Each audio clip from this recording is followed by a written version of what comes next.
শুভেন্দু অধিকারীর কোলাঘাট গেস্ট হাউসে রাজ্য পুলিশের হানা মঙ্গলবার রাতে। এর প্রতিবাদে ব্যাপক বিক্ষোভ দেখানো হয় কোলাঘাট থানায়। শুভেন্দু অধিকারী সহ বিজেপি কর্মী সমর্থকেরা একত্রিত হয়ে কোলাঘাট থানায় বিক্ষোভ দেখান। অভিযোগ, কোনো নোটিশ ছাড়াই রাজ্য পুলিশ কেন তার গেস্ট হাউসে হানা দেবে। আপনাদের শোনাই এই বিষয়ে কি বলছেন বিরোধী দলনেতা শুভেন্দু অধিকারী, শুনুন। সুপ্রিম কোর্ট ঘুরে আসছে। এই মুহূর্তে কোলাঘাট থানার সামনে আমি দাঁড়িয়ে আছি। আজকে আমার মোট 5টি প্রোগ্রাম ছিল, সকালে 2টি ছিল, একটা নন্দীগ্রামে, একটা মেছেদের। তারপরে আমি অনেক পথ জার্নি করে কেশপুরে গেছি। সেখান থেকে আমার খড়ারে ঘাটালের একটি সভা ছিল। আমি কেশপুরের সভা থেকে গাড়িতে ওঠার পরে আমার কোলাঘাটে একটা রেন্টাল গেস্ট হাউস আছে, মাসে ভাড়া দিয়ে এখানে থাকি। আগে গেস্ট হাউস, সরকারি গেস্ট হাউসে উঠতাম, তখন শাসক দলে ছিলাম। আমি যদিও বিরোধী দলনেতা, গেস্ট হাউসের আমি চাইলে পেতে পারি, কিন্তু আমি নিই না। আমি একটা ছোট্ট রেন্টাল গেস্ট হাউস রেখেছি রিফ্রেশমেন্টের জন্য, এবং অনেক লোকজন দেখা করতে চায়। কাঁথিটা অনেক দূর হয়, কলকাতাটাও অনেক দূর হয়, ওখানে অনেকের সঙ্গে আমি মিট করি। ওটা পার্টি অফিসও নয়, আর ওটা আমার কমপ্লিটলি রেন্টাল একটা হাউস, নিজস্ব বাড়ি হবে। তা আমার ওখান থেকে যে কেয়ারটেকার ছেলেটি আছে বললো, স্যার কিছু সিভিল ড্রেসে আইপ্যাকের ছেলে আর সিআই ওসি কোলাঘাটের, তারা তমলুকের সিআই কোলাঘাটের ওসি, তারা কাউকে না বলে এখানে ঢুকেছে এবং আপনার বেডরুমে ঢুকে গেছে। বেডরুমে ঢুকে গেছে। আমি তখন বললাম যে আপনি যে অফিসার আছে তাকে ফোন দিন। প্রথমে ফোন ধরতে চাইনি, পরে কোলাঘাটের ওসি সৌরভ চিনা ফোন ধরলো। আমি বললাম, দেখুন আপনি আমার পৌঁছানো পর্যন্ত ওয়েট করতে হবে, কারণ মহামান্য হাইকোর্টে আমি অনেক লড়াই করেছি। আমার বাড়ির সামনে অসভ্যতা হয়েছে, আমার বাবা মা, বয়স্ক বাবা মাকে প্রতিনিয়ত উত্ত্যক্ত করা হয়েছে ভাইপোর নির্দেশে, এবং আমাকে বহুবার আক্রমণ করা হয়েছে গত 3 বছর মমতা ব্যানার্জিকে, যেহেতু আমি হারিয়েছি নন্দীগ্রামে। আমাকে হাইকোর্টের মহামান্য বিচারপতি রাজাশেখর মান্তা, সেটা তিনি একটা অনেকগুলি প্রোটেকশনের মধ্যে একটা প্রোটেকশন দিয়েছেন, এবং রাজ্য সরকারের পক্ষে দিদেন যিনি এজি ছিলেন মিস্টার মুখার্জি, তারও on behalf of state government commitment ছিল যে শুভেন্দু অধিকারীর প্রিমিসেস সার্চ করতে গেলে হাইকোর্ট থেকে লিভ নেবে অথবা হাইকোর্টের অনুমোদন নিয়ে করবে।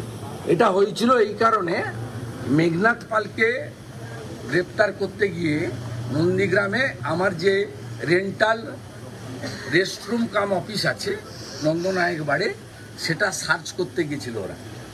তারপরে আমি হাইকোর্টে যাই যে তাহলে এইভাবে বিব্রত করবে, এবং সার্চ ওয়ারেন্ট ছাড়া, ভিডিওগ্রাফি ছাড়া, আপনারা মিডিয়া ছাড়া বা আমার উপস্থিতি বা আমার অনুমোদিত লোকের উপস্থিতি ছাড়া আপনি সার্চ করতে পারেন?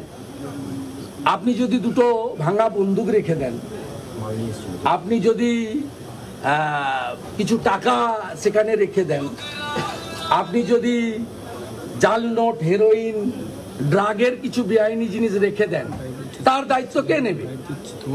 এবং আপনারা আমাকে ফাঁসাবেন, এটা পারেন না। Natural justice 226। আমি ওরা ওখানে শুনতে চাইনি। পরবর্তীকালে আমি আমার রাজনৈতিক সহকর্মী যারা আছেন, বামদেব গুচ্ছাই, দেবব্রত পট্টনায়ক, সিন্টু সেনাপতিদের খবর দিই যে ভাই আমার পৌঁছানো পর্যন্ত তোমরা যাও এবং ওদেরকে বলো এই কাজটা করতে না। আমার উপস্থিতিতে ভিডিওগ্রাফিতে সার্চ ওয়ারেন্ট যদি থাকে, হাইকোর্টের অনুমোদন থাকে, আমি অ্যালাউ করব। আমি ল অ্যাবাইড পিপল।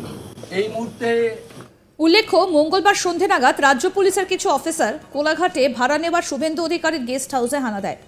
অভিযোগ, ওই গেস্ট হাউসের দোতলায় থাকা শুভেন্দু অধিকারীর বেডরুমেও পৌঁছে যায় রাজ্য পুলিশ, এবং এই ঘটনার পরই চরম উত্তেজনা তৈরি হয় কোলাঘাট জুড়ে। ঘাটালে হিরণ চট্টোপাধ্যায় জনসভা বাতিল করে ছুটে যান বিরোধী দলনেতা শুভেন্দু অধিকারী। তারপরে বিপুল পরিমাণ কর্মী সমর্থকদের নিয়ে কোলাঘাট থানায় গিয়ে বিক্ষোভ দেখাতে থাকেন বিরোধী দলনেতা শুভেন্দু অধিকারী।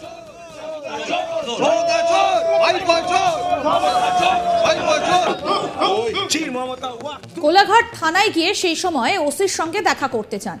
সেই সময় ওসিকে থানার ভেতর না পেয়ে কার্যত রণংদেহী হয়ে ওঠেন বিরোধী দলনেতা শুভেন্দু অধিকারী। চরম রেগে গিয়ে বলেন, মুখ্যমন্ত্রী মমতা বন্দ্যোপাধ্যায় এবং আইপ্যাকের নির্দেশে কোনো অভিযোগ ছাড়াই তার গেস্ট হাউসে হানা দেওয়া হয়েছে। আরও অভিযোগ, কোনো রকম নোটিশ, ইসিআই রিপ্রেজেন্টেটিভ, ভিডিওগ্রাফি ব্যবস্থা না করেই পুলিশ তার গেস্ট হাউসে ঢুকেছিল। কার্যত আইপ্যাকের সহযোগিতায় তাকে ফাঁসানোর চেষ্টা করেছেন মমতা এবং তার ভাইপো। এই ঘটনার বিরুদ্ধে আজ অথবা কাল কলকাতা হাইকোর্টে পিটিশন করার হুমকি দিয়েছেন বিরোধী দলনেতা শুভেন্দু অধিকারী। আমাদের প্রতিনিধি চন্দন সেনাপতি কি প্রতিবেদন তুলে ধরেছেন দেখবো এবার। আগামী 25শে মে পূর্ব মেদিনীপুর জেলার দুটি লোকসভা কেন্দ্রের ভোট। ষষ্ঠ দফার ভোটে কিন্তু পূর্ব মেদিনীপুর জেলার কাঁথি এবং তমলুক এই দুটো লোকসভা কেন্দ্রে কিন্তু ভোট গ্রহণ প্রক্রিয়া সেটা কিন্তু সক্রিয় হবে। তার মাঝেই কাঁথি লোকসভা কেন্দ্রের বিজেপি প্রার্থী সৌমেন্দু অধিকারীর সমর্থনে আজকে কিন্তু কাঁথি লোকসভা কেন্দ্রের মুখবেড়িয়া স্কুল মাঠে একটি জনসভা করলেন অমিত শাহজি, এবং সেই জনসভা থেকে কার্যত দেখা গেল অমিত শাহজি রাজ্য সরকারকে একাধিকভাবে আক্রমণ আনলেন। যার মধ্যে আমরা গতকালকেই জানি যে গতকাল সন্ধ্যে নাগাদই শুভেন্দু অধিকারীর কোলাঘাটের যে গেস্ট হাউস, সেই গেস্ট হাউসে কিন্তু পুলিশি রেড হয়েছিল, এবং এই রেড নিয়ে কিন্তু ইতিমধ্যেই রাজনৈতিক মহলে একটা জোরালো চর্চা শুরু হয়েছে। কার্যত পুলিশ প্রশাসন সহ তৃণমূল সরকারকে জোরালো ভাবে হুমকি দিয়েছেন বিরোধী দলনেতা শুভেন্দু অধিকারীও।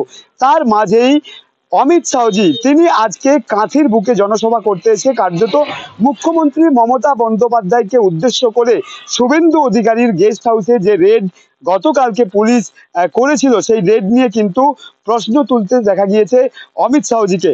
অমিত শাহ তিনি যেটা বলছেন যে শুভেন্দু অধিকারীর বাড়িতে রেড প্রক্রিয়া চালিয়েছে পশ্চিমবঙ্গের পুলিশ। কার্যত তিনি মমতা বন্দ্যোপাধ্যায়কে উল্লেখ করেই কিন্তু বলতে চাইছেন যে এই যে পুলিশি রেড প্রক্রিয়া এটা কার্যত মুখ্যমন্ত্রী মমতা বন্দ্যোপাধ্যায়ের চক্রান্ত, এবং তিনি কিন্তু প্রশ্ন তুলেছেন যে যত মুখ্যমন্ত্রী মমতা বন্দ্যোপাধ্যায় পুলিশি সহযোগিতার সাহায্যে শুভেন্দু অধিকারীকে এভাবেই ভোটের আবহে বারবার নির্যাতন করবেন, ততই কিন্তু পশ্চিমবঙ্গের মানুষ মুখ্যমন্ত্রী মমতা বন্দ্যোপাধ্যায়কে উৎখাত করবেন। এবং অমিত শাহজি এটাও প্রশ্ন তুলছেন, যেহেতু আমরা প্রত্যেকেই জানি যে ইতিমধ্যেই রাজ্যের শিক্ষা থেকে একাধিক দুর্নীতিতে কিন্তু তৃণমূল নেতাদের নাম জড়িয়েছে, এবং একাধিক ক্ষেত্রে দেখেছি তৃণমূল নেতাদের বাড়ি বাড়ি বেশ কয়েক লক্ষ টাকা সেগুলো কিন্তু উদ্ধার করেছে ইডির অফিসাররা।